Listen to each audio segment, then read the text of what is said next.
Bueno, buenos días a todos. Qué bueno es tener una vez más el estudio de la palabra del Señor, cada detalle que nos reúne cada domingo, la alabanza, el compartir la cena, la ofrenda, cada cosa va transformándonos más y más a la imagen de Cristo. También estudiar su palabra. Muchas gracias por estar orando por Carlos Alberto y Ana Grace, por Agustín, por Josías. Gracias a Dios Josías nació bien. Creo que le dan salida esta tarde si todo sigue como va. Todo va muy bien. Muchas gracias por sus oraciones. Continuamos entonces con nuestro tema que nos ha reunido los últimos domingos y es la oración. Creo que esta es la enseñanza, no recuerdo si más o menos la número 8, 7, 8, no recuerdo bien, con relación al mismo tema de la oración. Hemos tocado bastantes aspectos. Hemos hablado del valor, la importancia, la necesidad, la urgencia, la forma de orar, ejemplos de oración. Hemos hablado mucho. Y por otro lado, pues es obvio que hay muchas necesidades, ¿cierto? Podemos orar por nosotros porque aún estamos lejos de ser a la imagen de Cristo. Podemos orar porque tenemos aflicciones tanto emocionales como físicas en nuestra propia vida. Si creemos que no hay motivos de oración, nomás vea las noticias y verá cuánta necesidad hay allá afuera. El gobierno, tantos problemas y cosas que pasan, las necesidades que tienen los hermanos, las necesidades que tenemos como congregación. Así que motivos de oración hay muchos, ¿cierto? Porque la palabra de Dios se siga predicando, por las misiones. Mejor dicho, podríamos durar aquí muchas horas hablando acerca de los motivos que tenemos para orar. Y hemos hablado mucho de oración. Creo que no sé cuánto tiempo lleve cada uno de conocer al Señor, pero hemos escuchado muchas cosas acerca de la oración. Yo quiero preguntarle si evaluamos en estos últimos, digamos, 2 meses que hemos estudiado, ¿ha cambiado algo nuestro tiempo, nuestro fervor, nuestra entrega a la oración? ¿Hemos cambiado eso en el tiempo de lo que hemos estudiado o no? Para mí personalmente estoy confrontado, o sea, como que digo, no estoy haciendo lo que debo hacer, estoy inquieto con relación a estas cosas. Y eso me llevó a la pregunta que les compartía esta semana en el grupo. ¿Qué es aquello que estorba nuestro tiempo o nuestra calidad de la oración? Porque obviamente ese tiempo tiene que estar conectado con la calidad en la oración. Muchas gracias, fue un ejercicio muy chévere, no pensé que diera ese resultado. Creo que nos hizo a todos reflexionar acerca de lo que significa o acerca de aquello que nos estorba, ¿no? Como que yo me puse a pensar cuando se me vino la pregunta y dije, bueno, pero ¿qué es aquello que no me deja tener más tiempo de oración? No me deja buscar al Señor. Me alegra también saber que todos tropezamos con esos estorbos, ¿cierto? Que no es algo, sé que todos no contestaron, pero los que lo hicieron, o los que no lo hicieron más bien, también tienen algún tropiezo, ¿o no? Tenían un estorbo para contestar, gracias Ángel. No pensé en ese punto. El título de esta enseñanza entonces, llamémoslo así, estorbos que nos impiden orar. Vamos a leer ahorita un texto bíblico, miraremos lo que vivían Jesús y sus discípulos acerca de la oración y luego vamos a estudiar los principales estorbos, los que ustedes me compartieron y los que yo mismo encontré. Y finalizaremos, lo último de la enseñanza será resaltar unos atributos de Dios que nos ayuden a contrarrestar esos obstáculos, a vencer esos obstáculos. Vamos a la Biblia, por favor, los invito a Mateo capítulo 26. Les doy un tiempito para buscarlo, Mateo 26.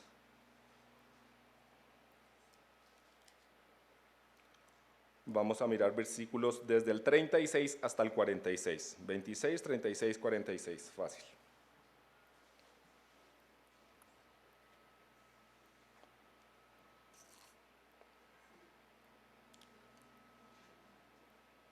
Listo. Vamos, voy nueva traducción viviente. Versículo 36 dice, entonces fue Jesús con ellos al huerto de olivos llamado Getsemaní y dijo, siéntense aquí mientras voy allí para orar. Se llevó a Pedro y a los hijos de Zebedeo, Santiago y Juan, y comenzó a afligirse y a angustiarse.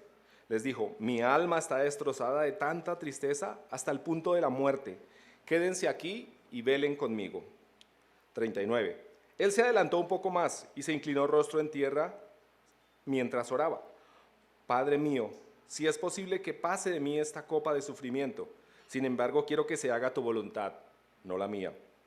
Luego volvió a los discípulos y los encontró dormidos. Le dijo a Pedro, ¿No pudieron velar conmigo ni siquiera una hora? Velen y oren para que no cedan ante la tentación, porque el espíritu está dispuesto, pero el cuerpo es débil. 42. Entonces Jesús los dejó por segunda vez y oró: Padre mío, si no es posible que pase esta copa, a menos que yo la beba, entonces hágase tu voluntad. Cuando regresó de nuevo a donde estaban ellos, los encontró dormidos, porque no podían mantener los ojos abiertos. Así que se fue a orar por tercera vez y repitió lo mismo.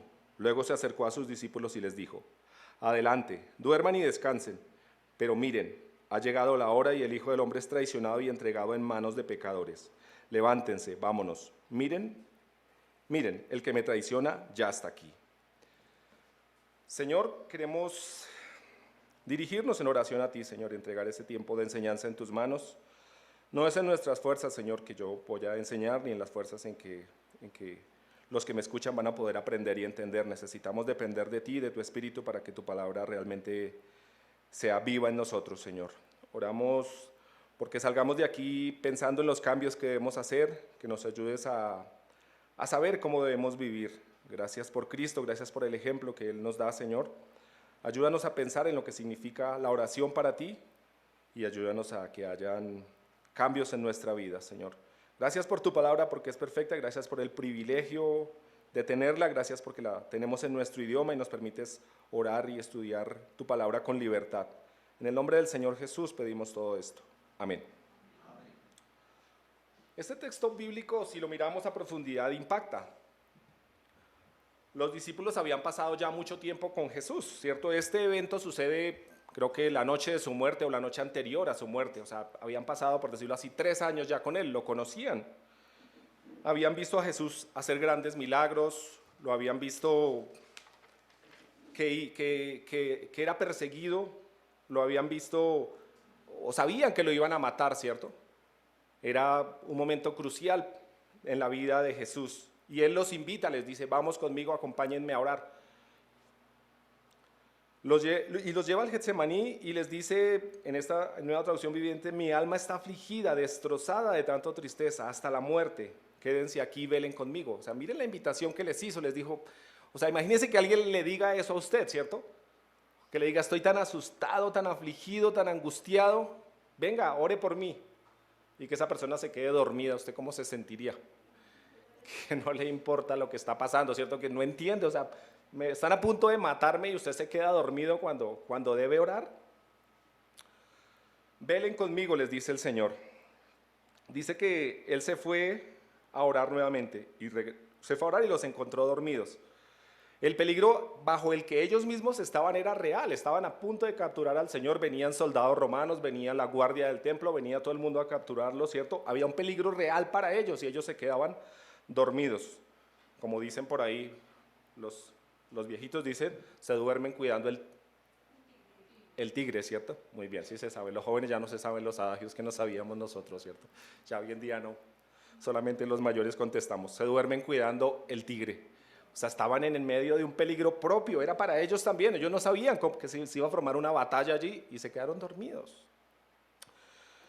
Y están a punto de enfrentar la batalla más trascendental en la vida de Jesús, ¿cierto? Está a punto de ir a la muerte, que era el punto crucial, ¿cierto? Quizás digamos a su favor que habían tenido una semana pesada y difícil, ¿cierto? Habían estado recién la cena del Señor, cuando compartieron la cena, la última cena con el Señor. Habían hecho muchas cosas, había sido una semana larga y difícil para ellos, estaban agotados, estaban cansados, es cierto, y quizás ellos no conocían todas las implicaciones de los eventos que estaban por suceder. Nosotros tenemos el privilegio de leer en la palabra y sabemos lo que iba a pasar y luego sabemos lo que pasó, entonces entendemos mucho mejor lo que quizás ellos no podían entender. Pero al menos en el sentido del peligro físico que estaban a punto de experimentar, ellos no tenían que quedarse dormidos, pero se quedaron dormidos. Pero me impacta también a la vez que Jesús les muestra ese dolor, no solamente una, sino varias veces les hace ver ese dolor que él está experimentando, esa angustia. Fíjense en el texto paralelo de este mismo, que es Lucas, no recuerdo qué capítulo, los últimos capítulos de Lucas, es donde dice que Jesús oraba y tenía tanta angustia que caían, que sudaba como grandes gotas de sangre.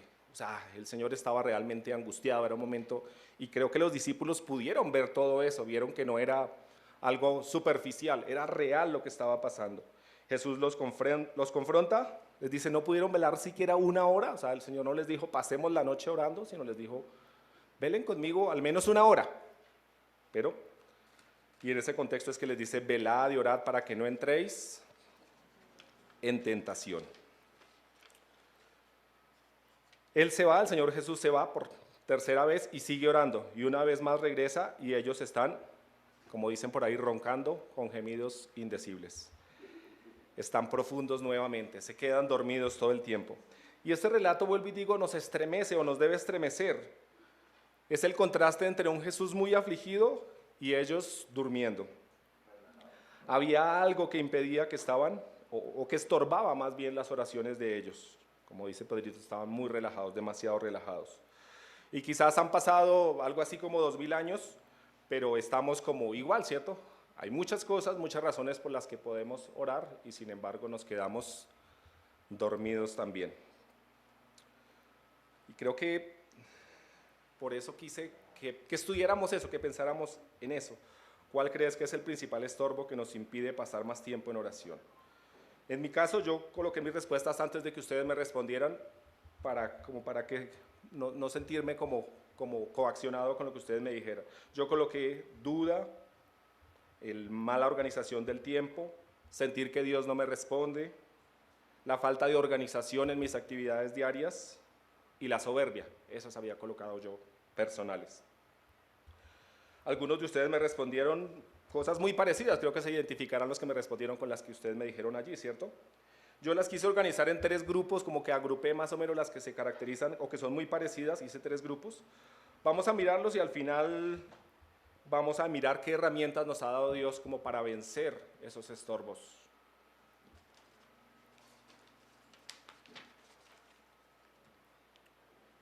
El primer grupo lo llamé la incredulidad, o sea, refiriéndome a la falta de fe. No que no seamos creyentes, no que no le hayamos entregado nuestra vida al Señor, sino que dudamos, que viene la falta de fe en nosotros. Dudamos que Dios nos oye, quizás por alguna razón, a veces decimos, pero yo le pido al Señor y como que Él no me escucha, cuánto tiempo llevo orando por tal circunstancia y como que Él no me oye, entonces pensamos que Él no nos va a responder o que no nos va a responder como nosotros anhelamos que nos responda, entonces eso hace que como que la oración sea pues hagámoslo, pero pues no sé, eso me pasa a mí a veces, yo la coloqué y creo que en esas no me compartieron la misma, yo a veces paso por eso, de decir, bueno, yo le voy a pedir al Señor, pero finalmente se va a hacer su voluntad, pues, pero el Señor me manda que debo colocar mis necesidades delante de Él, ¿cierto? Él sabe lo que yo necesito, pero más bien Él sabe lo que yo necesito y también sabe lo que yo quiero, pero ¿qué es más importante, lo que yo necesito o lo que yo quiero? Lo que yo necesito, ¿cierto? O sea, siempre la ilustración, o una de las más grandes ilustraciones que usa la Biblia para hablar de la relación de nosotros con Dios es que Él es nuestro Padre, ¿cierto? Y como Padre, usted y yo sabemos que tenemos que a veces a nuestros hijos negarles cosas que ellos quieren, muy frecuentemente, ¿cierto? ¿Por qué? Porque nosotros, por la experiencia de la vida, por el temor al Señor, sabemos cosas que decimos, no, si yo le doy esto, no va a ser lo mejor para Él, ¿cierto? De la misma manera, nosotros sabemos lo que nuestros hijos necesitan más que lo que ellos quieren y decimos es más importante darles lo que necesitan, aunque a veces se contraponga contra lo que ellos quieren. De la misma manera hace Dios con nosotros. Él nos da lo que nosotros necesitamos. Pero ligado a esa falta de fe, o más bien esa incredulidad está ligada a no conocer a Dios y su palabra, ¿cierto? Si no conocemos al Dios que es de amor, un Dios perfecto, un Dios santo, un Dios que quiere lo mejor para nosotros, pues la incredulidad va a estar allí, ¿cierto?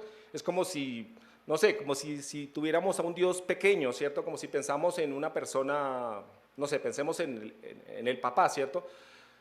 Creo que la mayoría pueden decir, bueno, tengo un buen papá, yo no tuve un buen papá, pero bueno, pensemos que la mayoría lo tiene, ¿cierto? Y puede decir, yo a mi papá le voy a pedir y sé que él me va a dar algo bueno, pero no siempre me va a dar lo mejor, ¿cierto? Así a veces tenemos nosotros los creyentes a Dios, como alguien bueno, pero pues como que no me va a dar lo mejor, ¿cierto? Entonces, ¿y por qué? Porque no conocemos a ese Dios verdadero. En el caso del padre humano es así, porque yo como padre, a pesar de que ame a mis hijos y quiera lo mejor, me equivoco, ¿cierto? Pero Dios no, Dios es perfecto. Entonces necesitamos conocer más a Dios y eso aumentará nuestra confianza, nuestra fe en Dios para orar. También esa incredulidad o esa falta de fe me lleva a tener una falta de compromiso con Dios, ¿cierto? Como que no comprometerme, yo no conozco a Dios, entonces pues, bueno, sí, hay personas a las que uno le dice en la iglesia, anímate, participa en esto, reúnete cada domingo, haz esto, la persona, no, es que yo no me quiero volver fanático, a mí me gusta eso, pero no me quiero volver un fanático, entonces podemos hacer lo mismo, ¿cierto? Como que nuestra relación con Dios, en el caso de cada uno es más profunda que en el caso de otros, pero como que todos a veces ponemos un freno y no queremos meternos más con Dios. Nos falta compromiso con Él. Y vuelvo y digo, creo que es también porque no le conocemos. Y otra de las que compartía, creo que fue Santiago, es el activismo. Creo que a veces, yo no había pensado en esa, pero que el activismo es como que participo en muchas cosas, puede ser aún buenas dentro de la iglesia, ¿cierto? Y tiendo a reemplazar mi fe o mi tiempo con Dios con activismo. Y caía en cuenta con lo que me escribía Santiago ahí, creo que lo escribió por medio del grupo. Yo a veces en la noche, yo creo que todas las noches me acuesto escuchando alguna predicación, algún podcast cristiano, alguna cosa, me acuesto, me pongo audífonos y me pongo a escuchar eso. Y yo digo, bueno, es edificante, pero eso me roba quizás tiempo que debería ser para la oración, ¿cierto? Entonces, yo puedo decir, bueno, voy a escuchar muchas predicaciones acerca de la oración, voy a poner un estudio de YouTube y me pongo a estudiar todo lo que hablen de la oración. Pero si eso me quita el tiempo que yo deba dedicar a la oración, pues estoy cayendo de pronto en un activismo. Ese activismo se puede ver reflejado aquí dentro de la iglesia, que participemos, que hagamos, que tengamos mil cosas, pero no tenemos un tiempo de oración. Quizás reemplazamos este tiempo de oración con eso, con actividades, con escuchar música cristiana, con hacer no sé qué cosas, pero pensemos en algo. Nada reemplaza nuestro tiempo de oración, nada. Ni escuchar buenas predicaciones, eso no lo reemplaza. Está bien, es otra parte de nuestra vida. Necesitamos escuchar buenas predicaciones, buena música cristiana, buenos podcasts, mil cosas podemos utilizar para el crecimiento. Pero nuestro tiempo de oración es irreemplazable. Necesitamos sacar ese tiempo en oración, necesitamos buscar ese espacio. Un segundo grupo de estorbos que tenemos en nuestra vida es la soberbia. Dentro de ella coloqué algunas. En la anterior, en la incredulidad o falta de fe, somos, por decirlo así, entre comillas, víctimas de la duda, del desconocimiento bíblico. Pero aquí, el problema con la soberbia es que cuando una persona es soberbia, lo que pasa es que tiene un alto concepto de sí misma. Se cree muy más sabia, más valiosa, más importante, y eso genera diferentes problemas.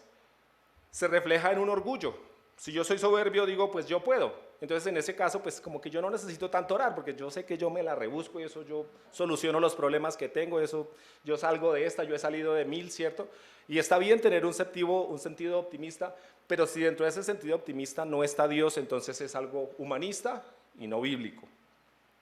O sea, quizás ambos extremos son malos, el que se deprime por todo y le pasa algo, ay, yo no puedo, uso la vida, pero también es malo el sentido del yo puedo todo y mejor dicho, yo puedo todo, pero en Cristo.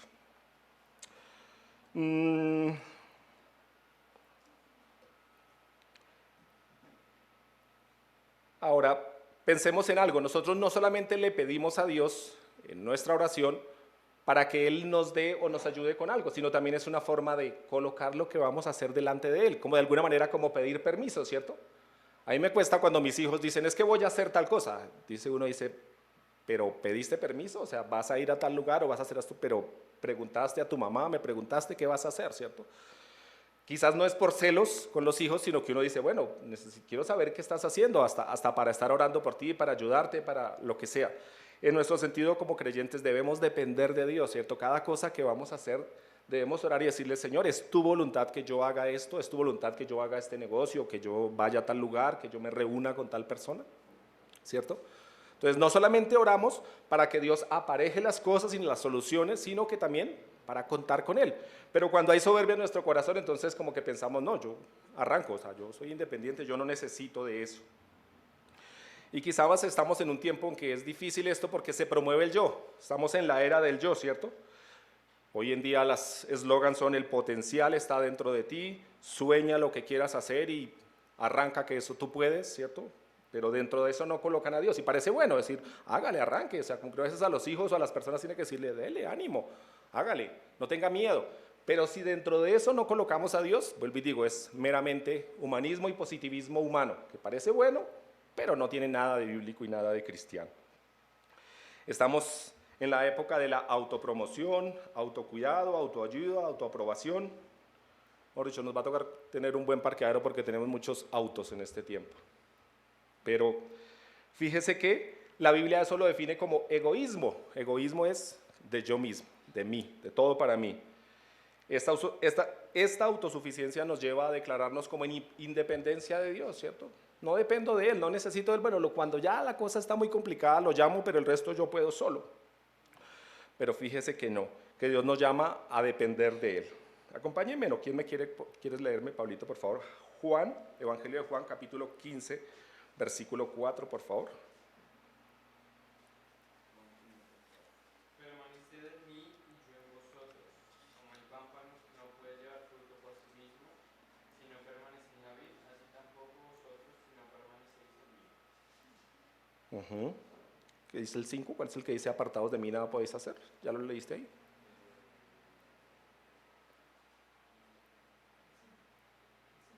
¿El 5? 5, ¿lo quiere leer, Pablo, por favor? Gracias. La vid, vosotros los pámpanos, el que permanece en mí y yo en él, ese lleva mucho fruto, porque separados de mí nada podéis hacer. Dice, separados de mí nada podéis hacer. Y la ilustración que usa es una rama o un pámpano que está unido a una rama, ¿cierto? Una conexión. O sea, pensemos en ese ejemplo. El pámpano, según entiendo, es como el manojo de uvas que se forma, ¿sí? Pensemos que es así. Y piense que usted, cuando esas uvitas son pequeñitas, usted las recorta del pámpano, o de la rama, perdón. ¿Qué va a pasar con esas uvas? ¿Van a dar un fruto y van a ser las uvas más sabrosas? No clasifican ni para uvas pasas siquiera. ¿Por qué? Porque se rompió esa dependencia que tenían, ¿cierto? Esas uvas siempre dependen de esa rama a las que deben estar unidas. Y esa es la ilustración que el Señor usa para nosotros. Debemos ser dependientes de Él. Creo que lo he dicho antes, pero en este mundo se promueve la independencia, ¿cierto? Se celebra la independencia de cada país, es la fiesta nacional. Ese día fue el día que rompimos las cadenas y humanamente está muy bien la independencia, pero no tenemos un día de la independencia de Dios, no. Más bien nuestro día debe ser el día de la dependencia de Dios. Siempre nuestra vida debe depender de Él, ¿cierto? Hacer otra cosa es soberbia, es creer que somos más sabios que Él, creer que tenemos más capacidad que Él, creernos independientes de Él. El siguiente grupo de estorbos lo llamé los afanes de este mundo. Y creo que es uno de los principales estorbos, fue uno de los más populares en lo que ustedes me compartían. Alguien me compartió específicamente, empiezo a pensar en todo lo que debo hacer, las cosas que tengo pendientes, y en vez de estar orando en ese momento, podría estar adelantando algo de lo que tengo que hacer. Y yo le escribí, me siento muy identificado con eso, porque me pasa lo mismo, me pongo a orar y digo, uy, pero ya es hora, tengo que hacer una cuenta, tengo que enviar una cuenta, ¿qué voy a hacer hoy? Tengo que comprar esto, tengo que organizar a los muchachos, mil cosas, ¿cierto? En ese momento, entonces uno como que las cosas que parecen buenas, en ese momento entran a su mente y uno se desconecta de la oración. Quizás el trabajo, las noticias, las dificultades de la propia vida, las luchas propias, el recibo del agua, el almuerzo, todas esas cosas rondan por la cabeza en el momento y se me olvida que debo orar, mejor dicho. También otra cosa que está allí, o algunas veces presente, y sé que no es en todos, es como la carnalidad, ¿cierto? Una mente que está ocupada en el odio, en el chisme, en la lujuria, no puede tener tiempo para orar, ¿cierto? Porque está ocupada, está contaminada y no va a poder tener tiempo.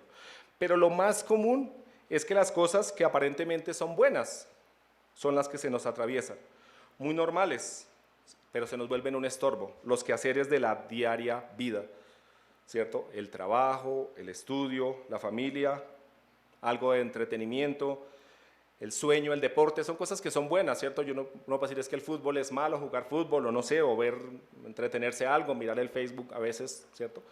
Pero esas cosas que podrían parecer buenas, aún el trabajo, pensemos, se nos manda a trabajar, o el estudio, qué bueno que tengan la posibilidad de estudiar, pero esas cosas a veces inundan tanto nuestra mente que nos impiden orar, ¿cierto?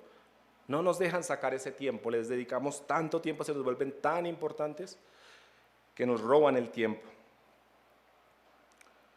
También, y creo que está relacionado con lo anterior, es como la indisciplina. Eso también lo decían ustedes, y sí, la indisciplina, no tener un orden en cuanto al tiempo es muy dañino, ¿cierto? Si yo organizo una especie de agenda acá y digo, bueno, me voy a levantar a tal hora, voy a tener un tiempo devocional, de orar, de leer la palabra y después arranco mis días. Si yo organizo, estoy dando unas prioridades en el tiempo. Pero si uno se levanta o muy sobre el tiempo o no tiene esa prioridad de decir voy a buscar a Dios primero, créame que no lo va a poder organizar porque este mundo, ese es un mundo que está diseñado, por decirlo así, para afanarnos. Todo el tiempo hay algo por hacer, todo el tiempo hay actividades, todo el tiempo está la presión de algo, ¿cierto? El tráfico, mil cosas nos viven afanando, las noticias. A veces me levanto y miro el celular y veo las noticias y me quedo pensando en las noticias y todo lo que está pasando y ya, eso ya me robó el tiempo que debería ser del Señor. Así que necesitamos tener disciplina con relación al tiempo. ¿Cómo organizar esas cosas? Necesitamos aprender a establecer, algo que ustedes escribieron allí, prioridades, ¿cierto? ¿Qué es más importante? Quizás todo de alguna manera tiene su grado de importancia, ¿sí? Pensemos en trabajar. Yo debo trabajar porque debo proveer, ¿cierto? Debo pagar los gastos cada mes, cada día. Pero debo priorizar a Dios sobre mi trabajo. Pero vuelvo y digo, son cosas que son engañosas porque yo digo, es que si yo no trabajo, no como, ¿cierto? Entonces tengo que trabajar primero. Y eso me roba el tiempo que es de Dios. Pensemos qué cosas deben ocupar los primeros lugares en nuestro tiempo. ¿Y cuánto tiempo debemos invertir en cada una de ellas? Vuelvo y digo, yo no digo que jugar un partido de fútbol o quizás las redes sociales un ratico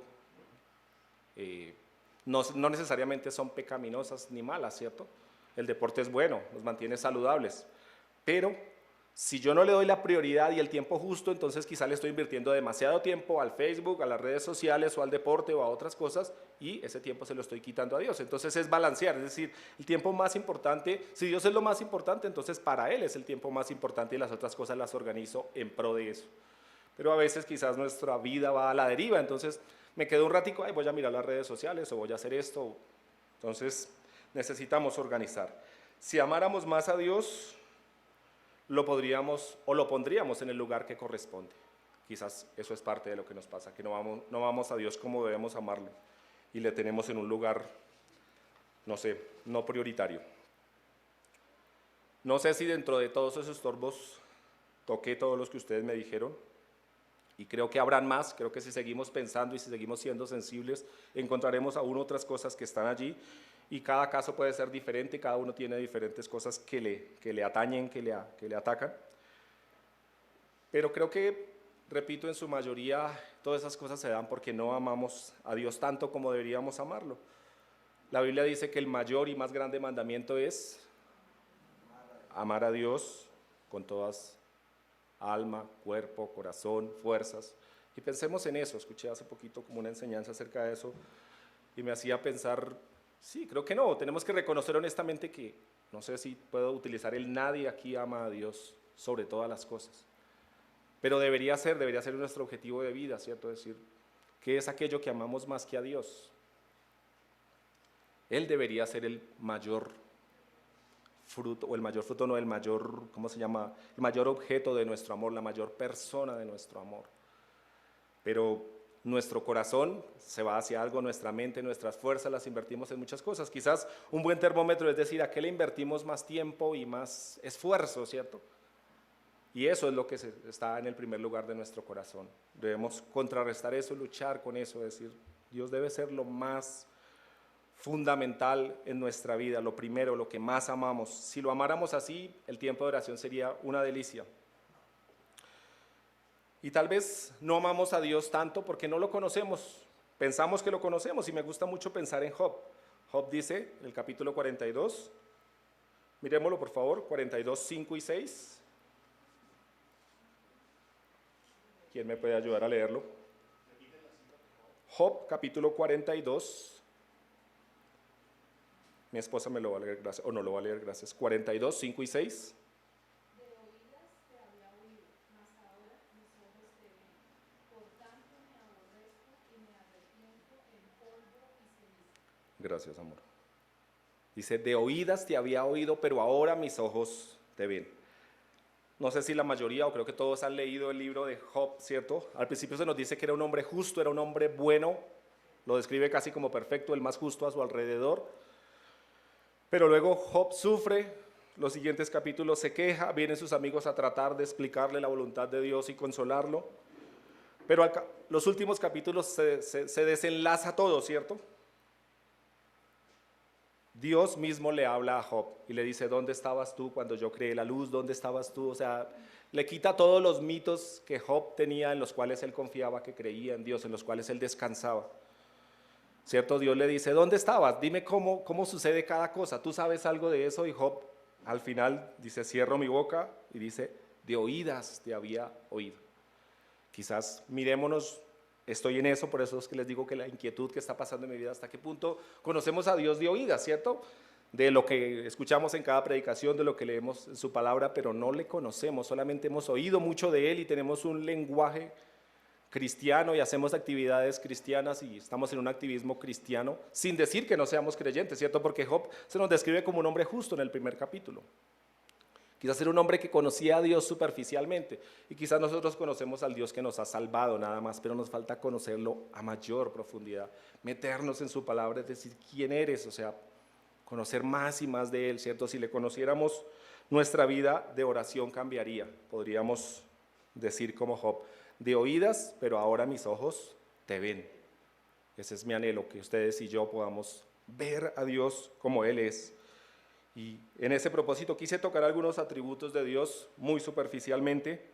Creo que para que todas estas cosas den fruto en nuestra vida necesitamos hacerlo personalmente y profundizar y estudiar y buscar a Dios y mirar en nuestros adentros y decir, ¿qué es aquello? O sea, ¿qué es lo que yo creo de Dios, cierto? ¿Quién es Él para mí? ¿Realmente creo en todo lo que dice la Biblia? ¿Realmente lo amo con todas mis fuerzas?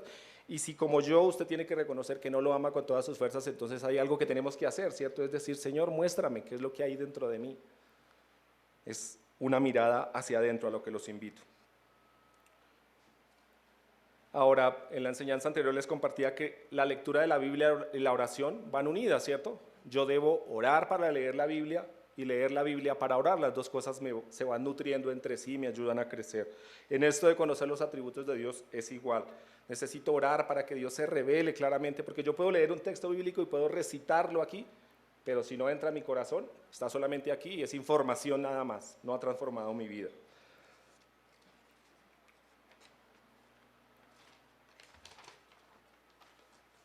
Pero en la medida de que dependemos en oración, podemos conocerle más, la lectura y la palabra, orando, yo sé que Él se va a revelar mucho más profundo de lo que cada uno le conoce.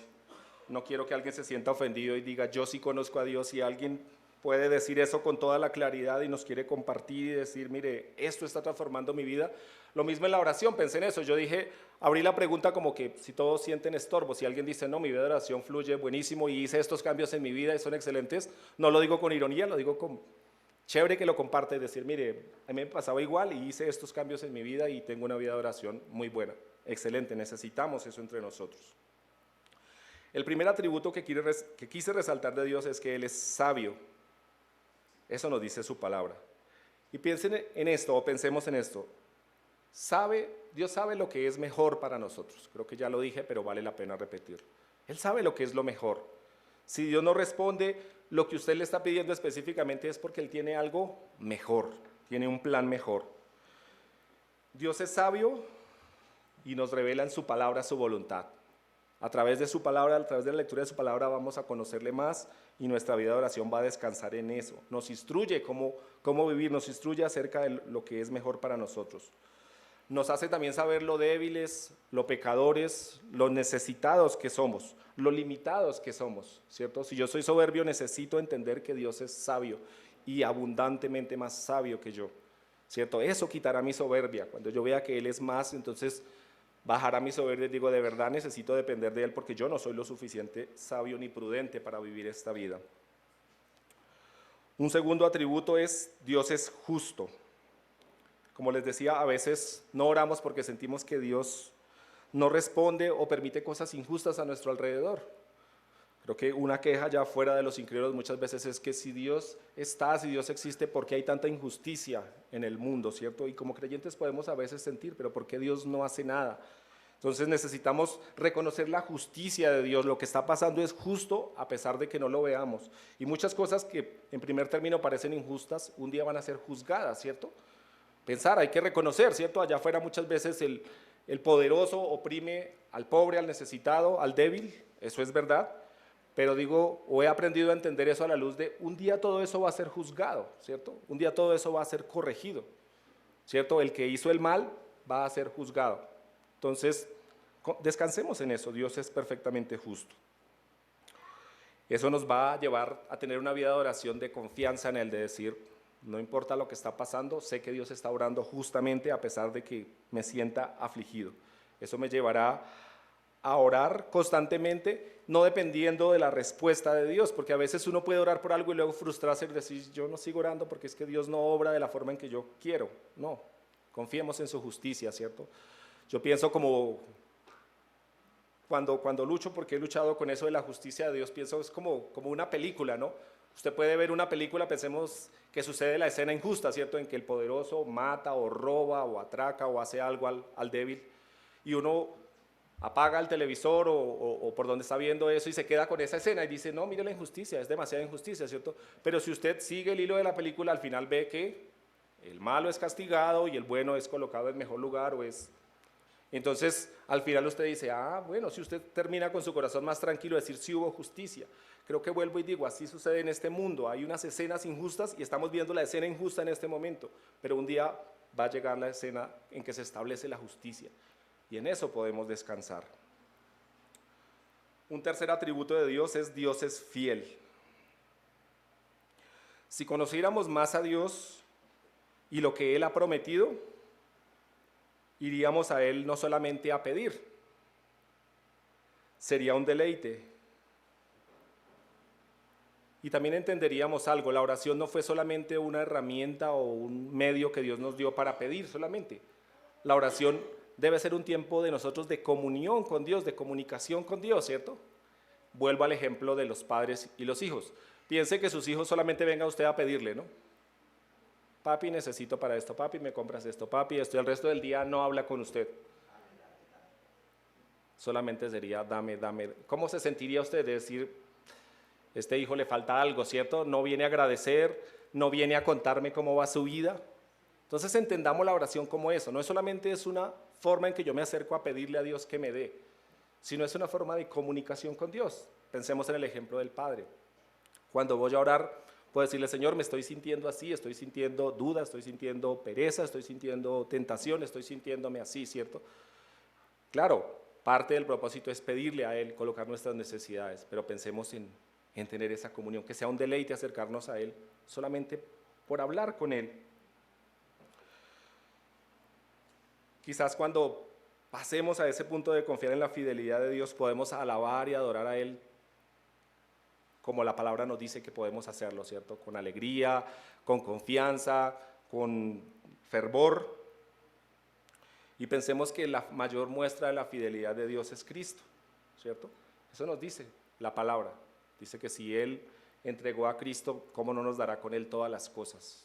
Si Dios entregó a su Hijo, qué mayor fidelidad de esa que necesitamos, ¿cierto? No necesitamos más que eso. Un cuarto atributo es, Dios es misericordioso. La misericordia de Dios nos consuela, nos debe animar en nuestro tiempo de oración porque nos podemos acercar independientemente en el estado en el que estemos, ¿cierto? A veces podemos ver a Dios como alguien que está enojado por nosotros porque siendo creyentes hemos fallado, ¿cierto? Hemos pecado, estamos lejos de Él. O si usted no tiene a Cristo en su corazón puede sentirse así con Él, decir yo me acerco porque Él sabe cómo soy yo, la vida que yo he llevado. Pero pensemos en la misericordia de Dios, nos ha perdonado, nos ama. Podemos acercarnos, como dice Hebreos, confiadamente al trono de la gracia. Siempre podemos, a través de Cristo, obviamente, es por Cristo todo lo que podemos hacer, porque Él es el que ha abierto la puerta para acercarnos al Padre. Pero pensemos en eso, Dios es misericordioso, acerquémonos, no importa en el estado en el que estemos, piensa en la ilustración o la historia del hijo pródigo, ¿cierto? Fue y vivió una vida, la vida loca, como dicen, pero El padre no estaba bravo, listo con un rejo a recibirlo a Correa por haberse gastado la plata y vivido la vida loca, no, sino el padre estaba listo para darle la bienvenida. Así usted y yo como hijos del Padre podemos acercarnos a Él en oración confiando en su misericordia. Un quinto y último aspecto es Dios es soberano, poderoso. Creo que era Germán el que decía esta mañana eso en lo que nos compartía en la cena, ¿cierto? Pensemos que cuando vayamos en oración pensemos en que estamos delante de aquel que tiene el poder de todo, aquel que no le queda grande nada, aquel que tiene el poder de todo. Nos estamos acercando al que nada le va a quedar imposible. Entonces, aunque el problema sea inmenso y yo humanamente no vea solución, puedo acercarme tranquilo y decir, Señor, sé que está en tus manos esto. Lo estoy colocando en el que lo puede dejar mejor, el que lo sabe solucionar de la mejor manera. Desde el peligro de muerte que puedo estar experimentando por un enemigo, por una enfermedad, lo que sea, al resultado del examen que me va a salir pronto, o no sé, o al recibo de la luz, todo lo puedo confiar en Él, ¿cierto? El Señor tiene los recursos, el Señor tiene el poder para sanar, el Señor tiene, y si no me va a sanar, tiene el poder para consolarme en ese momento difícil. Entonces, si yo confío en la soberanía de Dios, mi tiempo de oración debe ser visiblemente distinto. Puedo confiar en Él en todos los aspectos. Vuelvo y digo, este mundo está de alguna manera diseñado para robarnos la paz, ¿cierto? Usted prende las noticias y nos dicen, por ejemplo, específicamente estos días, con este clima se está acabando el agua, ¿cierto? Y eso está mal, terrible, es culpa de nosotros, en parte sí. No le estoy diciendo, tranquilo, que Dios va a proveer agua, eso vaya y gaste, báñese 3 veces al día, no, pero estoy diciendo, Dios es soberano, aún esas cosas están en sus manos, ¿cierto? Él tiene el poder para eso. Antes de ir y pensar cómo va a ahorrar agua, pensemos en orar por eso. Él es el que puede permitir que venga la lluvia nuevamente o que de alguna manera se produzca el agua que estamos necesitando. Vuelvo y digo, sin pasar a la irresponsabilidad de decir, no, pues Dios provee, entonces no importa, yo voy a botar agua. No, Dios nos manda a someternos a nuestras autoridades y a cuidar la naturaleza, de hacer diferentes cosas que ayudan en eso, pero confiemos en la soberanía de Dios. Pero el mundo todo es así, ¿cierto? Ahora el calentamiento global y el planeta se va a acabar y los ríos se van a secar y los pajaritos Yo choco un poquitico con tanta cosa de la ecología, pienso que Dios es soberano y Él tiene el control de estas cosas, sin decir, porque Dios también nos mandó fue a cuidar la naturaleza, a usufructuarla, a vivir de ella, pero no a causar tanta destrucción y coger y tumbar los bosques para producir tanta madera, tantas cosas que finalmente se desperdician, ¿cierto? Pero tranquilos, el mundo no se va a acabar porque el agua se va a acabar, así no dice la Biblia que va a suceder, ¿cierto? Él tiene el control aún del calentamiento global. Él tiene el control de todas las cosas. Podemos confiar, como dice en Mateo y creo que en Lucas, podemos confiar que Él, como las aves del campo, es tan bonito como lo ilustra allí, ¿cierto? Y se fíjense en los pajaritos que están allí, que ellos no tienen un granero ahí, no tienen en el árbol, no hacen una casita para granero y guardan ahí todas las lombrices y todo eso, no. Confían en el Señor en el día a día, ¿cierto? Obviamente, balanceemos eso porque podemos ir al otro extremo. Dios sí nos manda que debemos trabajar y la Biblia también establece que debemos ahorrar, ¿cierto? Decir que ahorrar, la Biblia nos dice que debemos ahorrar, dice que debemos ser como la hormiguita, ¿cierto? Que coge en el verano y guarda todo para cuando viene el invierno y no va a poder salir tanto. Entonces sí es responsabilidad ahorrar, pero si por alguna razón no podemos ahorrar o nos toca gastar los ahorros, podemos confiar en que Dios tiene esas cosas bajo su dominio. Mi oración es que esos aspectos de la vida en las cuales nos sentimos estorbados en oración, vayamos a la palabra y conozcamos más a Dios. Y yo creo que eso va a cambiar grandemente nuestra vida de oración. Vamos a poder conocer más a Dios y decir, Él merece que yo vaya en oración a Él. Él me puede traer la salida a cada dificultad. Que nuestra oración no sea solamente un pedir y pedir y pedir y sentirnos frustrados porque no recibimos, sino que nuestra oración también incluye el darle gracias por lo que va haciendo. En la reunión de oración que hacemos los miércoles, hablaba de eso. En la reunión de hace ya tal vez un mes, yo decía que mi trabajo había estado muy flojo, muy malo, económicamente estaba corto. La siguiente semana el Señor permitió que hubieran buenos trabajos, casi que estamos al día, ya no hay deudas. Y como que tardé una semana en decir eso en el grupo y decir, oiga, mire, tengo que decir gracias a Dios porque escuchó la oración, vimos la respuesta. Y en la reflexión que hacíamos el miércoles de esta semana en la oración, hablábamos de eso, de decir, se nos olvida dar gracias a Dios y reconocer lo que Él hace. Estamos listos siempre a pedir, tal vez, o y quizás me pasa a mí, a pedir, pero olvidamos dar gracias cuando Él obra, cuando Él hace, cuando Él... Entonces, mi llamado es a eso, a que nuestra oración incluya, sí, las peticiones, pero también el agradecimiento, en darle gloria a Él, en pedirle que se revele más, que lo conozcamos más, que nuestra imagen de Él sea la imagen bíblica y no la imagen que quizás se nos ha vendido o que nosotros mismos hemos formado. Acompáñenme en oración, por favor. Dios grande, soberano, fiel, justo, verdadero, poderoso, Señor, queremos entregar nuestro tiempo de oración delante de ti, pedirte que transforme nuestra vida de oración, Señor. Personalmente necesito venir en oración más, depender más de ti, Señor. Tú conoces el estado de cada uno de nosotros, tú sabes quién quizás no está orando, quién está orando de manera mediocre, Señor. Tú sabes también aquel que está con una vida de oración verdaderamente entregada a ti. Te pido que a cada uno nos ayudes, Señor. Ayúdanos a permanecer firmes, a confiar en ti, Señor. Ayúdanos a ver la oración no como una forma solamente de acercarnos para pedir, quizás para pedir sobre todo cosas materiales, sino que también pidamos por las cosas espirituales, por el crecimiento, la madurez de cada uno, por las misiones, porque el Evangelio se ha establecido. Ayúdanos a buscarte en oración no solamente para pedir, sino también para darte gloria, para agradecerte por Cristo, para engrandecer tu nombre, para que te reveles más y más a nosotros, Señor. Ayúdanos a ver que quizás las cosas por las que más oramos, Señor, un día van a ser quemadas, como dice tu palabra, Señor, un día van a ser destruidas, se quedarán aquí en este mundo, Señor. Aún nuestro cuerpo se quedará, Señor, será destruido. Pero las cosas grandes y maravillosas, Señor, son eternas. Ayúdanos a orar más por eso, a buscarte más por eso y agradecerte por eso, Señor. Ayúdanos a cada día agradecer por la obra de Cristo, que nos ha salvado, que nos ha dado una esperanza eterna, Señor. Transforma nuestra vida de oración, Señor. Ayúdanos a conocerte realmente. Quita de nosotros la imagen que hemos formado, Señor, que sea religiosa. Quita de nosotros los conceptos humanos que se han metido allí, Señor, y a través de tu palabra ayúdanos a buscarte, Señor, a buscarte en oración, a buscarte, Señor, a través de la lectura de tu palabra. Te necesitamos, Señor, y pido que no nos dejes estar en paz, Señor, si no estamos en el punto en que debemos estar. Inquiétanos, Señor, no dejes que nos durmamos y nos volvamos o nos acomodemos a una vida religiosa. Pido esto en el nombre del Señor Jesús, nuestro Salvador. Amén.